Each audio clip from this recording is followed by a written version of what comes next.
तो हेलो दोस्तों, मेरा नाम है अथर्व अग्रवाल और आज हम लेके आए फिजिक्स का एनालिसिस।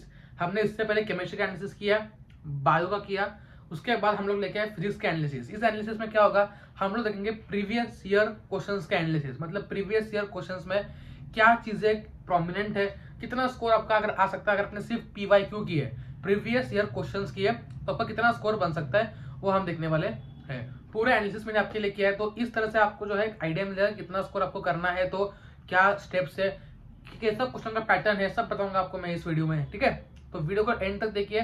ठीक है, अगर आपको कुछ भी डाउट हो सारे अपडेट्स को मिल जाएंगे। मैं एक जो है पोस्ट भी करने वाला हूँ जिसमें आप सारे डाउट पूछ सकते हो मेरे को इंस्टाग्राम पे। तो इंस्टाग्राम पे मैं नीचे लिंक दे रहा हूँ, ये भी मेरा आईडी है, फॉलो कर लो ताकि आप मुझे डाउट सारे पूछ सको। ठीक है, जितने तक मैक्सिमम लोगों को मैं रिप्लाई कर रहा हूँ और सारे लोगों को रिप्लाई धीरे धीरे टाइम टू टाइम पहुंचते रहेगा। तो चलिए वीडियो स्टार्ट करते हैं। ठीक है, तो हमारा फिजिक्स का एनालिसिस करना है हमें। तो आप उठाइए 2020 का पेपर जो NTA ने सेट किया, तो आप देखोगे पेपर में, ठीक है, मैंने जितना देखा है 26 क्वेश्चंस पेपर में, 26 क्वेश्चंस फ्रॉम PYQ है। ठीक है, 26 क्वेश्चन PYQ से है। ठीक है, मतलब प्रीवियस ईयर क्वेश्चन कितने हैं, 26 है। तो 26 into 4 is equal to 104 marks. मतलब जितने PYQ में कंसेप्ट आए थे, जितने क्वेश्चन आए थे, अगर उन कंसेप्ट पे आप अच्छी कमांड बना लो तो आपका स्कोर इतना आ जाएगा मिनिमम। अब बाकी जो चीजें है, बाकी क्वेश्चंस भी ऐसे ही है कि लिंक्ड है। ठीक है, लगभग आप मान सकते हो 8 से 10 क्वेश्चन ऐसे हैं जो सेम टू सेम नहीं है PYQ से, या फिर चेंजेस के साथ है। मतलब उसमें कुछ पूछा गया हो तो उसी का एक पार्ट इसमें इस ईयर में पूछा गया, तो इस तरह से क्वेश्चंस भी आते हैं। ठीक है, तो ये आपका पूरा एनालिसिस हो गया कि इतने क्वेश्चंस आते हैं, तो आप कहा क्या इंपॉर्टेंट है वो मैं बताऊंगा आपको। ठीक है, पहली चीज याद रखिए, जो क्वेश्चंस आएंगे, जो मैकेनिक्स में क्वेश्चंस आएंगे, जो भी क्वेश्चंस आएंगे, ठीक है, ज्यादा कैलकुलेटिव नहीं होंगे। ज्यादा कैलकुलेटिव नहीं होंगे। जो आंसर्स होंगे वो आपके साथ पावर्स में होंगे। मतलब 300 रेज टू 10⁻5, 300 रेज टू 10⁻7, तो आपको गलती वहां नहीं करनी। ठीक है, सेकेंड चीज जो मैंने देखी है, पेपर में आपको ग्राम से किलोग्राम में करना, किलोग्राम से ग्राम में करना, मीटर पर सेकंड से किलोमीटर पर आर करना, ये सब चेंजेस करने पड़ेंगे। एक क्वेश्चन मिलेगा आपको जहां पे आपको फंसाया जाएगा किस पे, इन कन्वर्जन्स पे, और आपको ऑप्शन दिया जाएगा। ठीक है, तो याद रखना कभी भी क्वेश्चन मिले जो उसको स्टैंडर्ड फॉर्म में कन्वर्ट करना मत भूलिए। अब कुछ क्वेश्चंस होते हैं जो प्रीवियस 5 ईयर में आए हुए होते हैं और exactly same to same similar pattern में रिपीट होंगे। जैसे कि एक क्वेश्चन था, a ray is incident at an angle of incidence i on over surface of an angle, ये सब दिया था उसमें। लास्ट में पूछा गया था the angle of incidence is nearly equal to. अब ये क्वेश्चन के लिए मैंने जैसे क्वेश्चन पढ़ा, मेरे दिमाग में सेकंड थॉट भी नहीं आया, मैंने आंसर मार्क कर दिया। ये मैंने आंसर तुरंत से मार्क कर दिया। क्यों? क्योंकि मुझे पता था आंसर। क्यों पता था? क्योंकि same to same question, without any option change, without any data change, सब कुछ क्वेश्चन सेम टू सेम था। शायद 2017-16 में आया था, देख लेना, मैच कर लेना, आपको मिल जाएगा PYQ में, रे ऑप्टिक्स में सेम टू सेम क्वेश्चन आया था और सेम टू सेम क्वेश्चन आया वापस से। ठीक है, तो मेरा ये क्वेश्चन जो था ऊपर मेरे फर्स्ट पेज पे ही था, मैं इतने फास्ट टिक किया, मैंने तुरंत से टिक कर दिया क्वेश्चन। ठीक है, तो इस तरह से कुछ क्वेश्चन थे जो एकदम मतलब पता ही है कि ये आने ही वाले, PYQ में रिपीटेड थे। जैसे कि आपको पता होगा कि जो बेस एमिटर कलेक्टर वाला क्वेश्चन था, थिन वाला, ये 2-3 बार आ चुका है PYQ में, तो ये रटा हुआ क्वेश्चन था, दिमाग में लगाना पड़ा नहीं। ठीक है, डायरेक्ट आप आगे आंसर मार्क कर दिया। ठीक है, जो पुली वाले होते हैं वो एकदम बेसिक होते हैं, पता था। मैंने आपको नीट के वाले बताया था एक वीडियो में एनालिसिस में कि लॉजिक गेट से एक क्वेश्चन पक्का आएगा। मैं अभी भी कह रहा हूँ लॉजिक गेट से क्वेश्चन पक्का आता ही है। अब लॉजिक गेट से क्वेश्चन के सारा एक ही स्पेक्ट्रम है, 2 या 3 तरह के क्वेश्चन लॉजिक गेट में। ठीक है, वो हम लोग कल आपको बताया 9:30 को, कल जो है आपका मेरा एक लेक्चर भी है और लॉजिक गेट पे 1 आवर में हम लोग पूरा लॉजिक गेट खत्म करने वाले, प्लस उसके साथ हम लोग उसके क्वेश्चन भी करने वाले, क्योंकि आप लोग डिमांड कर रहे थे लॉजिक गेट, कोई भी एक फिर टॉपिक बताइए, स्टार्ट कीजिए क्रैश कोर्स, तो हम लोग स्टार्ट कर रहे हैं। तो उसमें हम लोग पूरा कवर कर रहे हैं लॉजिक गेट को, उसका क्वेश्चन, तो एक क्वेश्चन पक्का गारंटीड है, प्लस 4 मार्क्स। आप 1 घंटे में मैक्सिमम 1.5 आवर में अगर प्रैक्टिस करते हो तो आप गेन कर लोगे 4 मार्क्स, कम नहीं है 4 मार्क्स। तो आपको ये गेन करने के लिए क्या करना पड़ेगा, अच्छे से आपको थ्योरी पढ़नी पड़ेगी और फिर क्वेश्चन प्रैक्टिस करने पड़ेंगे। इतना आसान क्वेश्चन आएगा लॉजिक गेट के ऊपर, आप देखोगे तो आपको समझ में आएगा। एक बैंड वाला क्वेश्चन था, PYQ में आया हुआ है, सेम टू सेम आ गया। इलेक्ट्रोमैग्नेटिक पे क्वेश्चन था, PYQ में था, सेम टू सेम आ गया, कोई चेंज नहीं हुआ उसमें। ठीक है, एक क्वेश्चन था मैंने यूरेनियम आइसोटोप, ठीक है, U23592, same to same question, number same, element same, isotope का जनरेट क्रिप्टॉन दिया था 3 न्यूटॉन्स एंड आपको पूछा गया था और क्या होता है, सेम टू सेम क्वेश्चन था। इस क्वेश्चन में ऑप्शंस भी चेंज नहीं किए गए।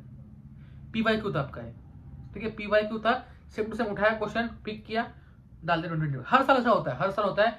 19 में क्या करते हैं, 19 में क्या हुआ, 18, 17, 16, 15, 14, 13 से उठाया क्वेश्चन डाल दिए, यहाँ से उठाया क्वेश्चन डाल दिए, ठीक है, ये होता ही है, ये आपका एक प्रोसेस है, ठीक है। तो ये आपका मिलेगा क्वेश्चन। अब पेपर आप देखोगे, पेपर में 75% क्वेश्चन विदाउट कैलकुलेशन या फिर आप विद मिनिमम कैलकुलेशन हो रहे थे। मतलब अगर आपको कैलकुलेशन इतना सही भी नहीं है तो आप लगभग 75% क्वेश्चन, मतलब 30-35 क्वेश्चन इजीली विदाउट कैलकुलेशन, सिर्फ आपको अब कुछ उसमें सीधा फॉर्मूला पूछा गया था, क्या, मीन फ्री पाथ का और गैस का फॉर्मूला बताइए, ठीक है, 1/√पाई एंड डी स्क्वायर, ठीक है, ये आपको पता है, ठीक है। अब इसमें कुछ यही नहीं है, मतलब आपको क्या करना है, पहली चीज फॉर्मूला रिवाइज करते रहना है आपको, ठीक, आपको जो भी दिया गया कैलकुलेशन दिए गए उसको थोड़ा रिवाइज करते रहना है, कैलकुलेशन को थोड़ा और तेज कीजिए, ठीक है।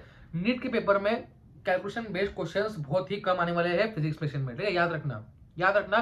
पेपर देख के बता रहा हूं मैं आपको 19, 18, 20 का, ठीक।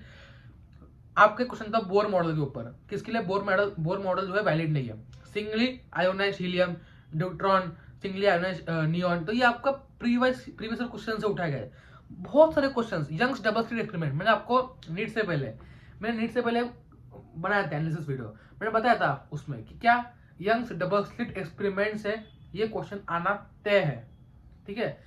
यंग्स डबल स्लिट एक्सपेरिमेंट का अगर कोई फॉर्मूला याद है तो आपसे 4 मार्क कोई नहीं छीन सकता। एक ही केस है कि आपने उसको कुछ भी नहीं पढ़ा, Young's double slit experiment YDSA को अगर कुछ भी नहीं पढ़ा तो आपको क्वेश्चन गलत होगा ही, पता ही आपको।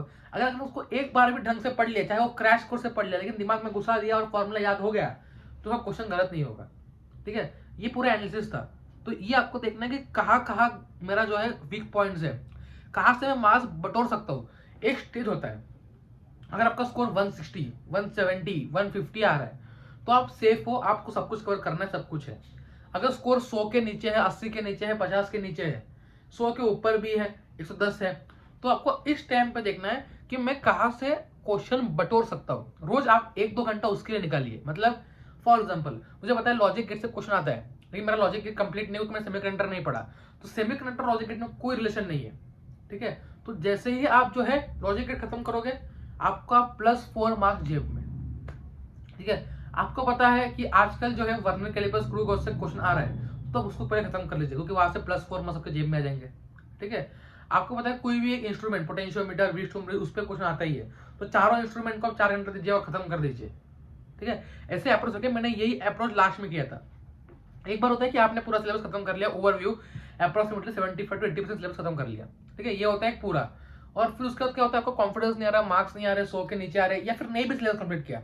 अब इस टाइम पे फेब में आप पूरा सिलेबस खत्म करते हैं, हर चैप्टर को लेकर नहीं बैठ पाओगे, तो ये अप्रोच रहेगा कि आप 2-3 घंटा दिन में फिजिक्स पढ़िए, उसमें 2-3 घंटे मतलब पूरा चैप्टर पढ़िए जो पढ़ना है आपको, और रात को 1 घंटा, सुबह 1 घंटा, कभी भी 1 या 2 घंटा आप एक्स्ट्रा निकालिए फिजिक्स के कंसेप्ट वाइज जाने के लिए। मतलब इसमें आपका टारगेट चैप्टर नहीं होगा, टारगेट कंसेप्ट होगा। मतलब आप दिन में, मेरे पास एक बुक थी, मैं मतलब मेरे को मिल नहीं रही वो बुक, ठीक है, मिलती तो आपको दिखा देता, ठीक है। मेरे पास बुक थी एक, तो नहीं है तो मेरी उसकी बुक है, चलो ये तो मेरी, ठीक है, दिखा दूंगा। मेरे पास एक बुक थी जिसमें मैंने क्या किया था, मैंने जिसमें इस तरह से इंडेक्स पे लिखे थे कंसेप्ट के नाम, इंडेक्स में लिखे थे कितने नाम, कंसेप्ट के नाम थे लगभग 50-60 कंसेप्ट थे। जैसे कि लिखा था कि रे ऑप्टिक्स में ये कंसेप्ट, TIR, इसमें ये लॉजिक गेट, ये पोटेंशियोमीटर, 50-60 कंसेप्ट थे, ठीक है। अब उन 50-60 कंसेप्ट को मैंने रिवाइज किया कितने दिनों में, 30 डेज में सीख भी लिया मैंने उनको, और क्वेश्चन भी लगा लिया, रिवाइज भी किया। आप मानोगे नहीं, उन 50-60 कंसेप्ट से लगभग नीट में 30 क्वेश्चन आए, लगभग नीट में 30 क्वेश्चन आए। तो मैंने एग्जाम के एक दिन पहले सिर्फ और सिर्फ उनको ज्यादा रिवाइज किया, उन जो कंसेप्ट मैंने पढ़े थे, प्लस मेरे को कंसेप्ट शीट थे, ये मेरी फिजिक्स की बुक है, मेरे को मिल गई है, ठीक है। ये मेरे कंसेप्ट शीट है, मैं टेलीग्राम पे शेयर किए हुए, दिख रहा है आपको, मैं लिखा हुआ था यहाँ पे, optics 4 marks into 4 question, 16 marks, दिख रहा होगा, ठीक है। ये पूरी कंसेप्ट शीट है। कंसेप्ट शीट क्या होती है, सारे कंसेप्ट कम पेजेस में, 1, 2, 3, 4, ये आप देख पाओगे एकदम। मतलब जैसे मैंने कुछ टेलीग्राम पे शेयर किया, कुछ मैं करूंगा आगे जाके, दिख रहा है आपको ये, ठीक है। इस तरह से पूरा कंसेप्ट शीट मैंने बनाए थे, ये आपको मैंने बहुत फायदा दिया है, मतलब ये थे। और एक थे मैं टॉपिक वाइज लिस्ट मैंने बताया आपको, ये मेरे चैप्टर वाइज थे पूरे कंसेप्ट शीट, और टॉपिक वाइज लिस्ट था मैंने वो अलग से बनाया था, उससे लगभग मैं बता रहा हूँ आपको 30 क्वेश्चंस उठ के आए थे, क्योंकि उस देखो 50-60 कंसेप्ट पूरे नीट में के फिजिक्स में ऐसे है जहां से क्वेश्चन आना तय है, क्वेश्चन आना तय है। मान सकते हो कि उन्हीं में से क्वेश्चन घुमा फिरा के आएगा, तो उनको खत्म कीजिए, पहले उनको खत्म कीजिए। अब आप मानोगे कि जो है हमारा क्वालिटी फैक्टर, ठीक है, उसका मैं फॉर्मूला बार बार भूलता था, ठीक है। तुमने उसको कंसेप्ट को समझ के लिया, कैसे फॉर्मूला डिराइव होता है समझ के लिया, और फिर मैंने फॉर्मूला को याद कर लिया।